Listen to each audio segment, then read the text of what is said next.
ప్రభువు నామమున అందరికీ శుభోదయం. ఈరోజు దేవుని వాగ్దానము ఏమనగా, అపోస్తులుల కార్యములు 20వ అధ్యాయము 28వ వచనము. దేవుడు తన స్వరక్తమిచ్చి సంపాదించిన తన సంఘమును కాయుటకు పరిశుద్ధాత్మ మిమ్మును దేనియందు అధ్యక్షులనుగా ఉంచెను. ఆ యావత్తు మందను గూర్చియో మీ మట్టుకు మిమ్మును గూర్చియో జాగ్రత్తగా ఉండుడి.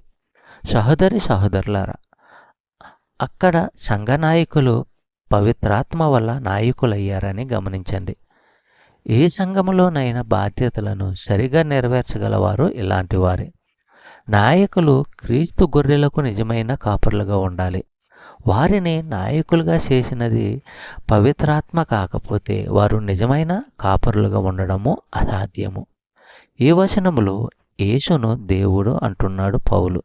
శాశ్వతుడు తండ్రి అయిన దేవునికి రక్తమంటూ లేదు. సంఘాన్ని సంపాదించుకున్న రక్తము యేసుది. యేసు రక్తము దేవుని సొంత రక్తము. యేసు దేవుడన్నమాట. చెప్పబడిన వాగ్దానము దేవుడు దీవించి ఆశీర్వదించును గాక. ఆమేన్.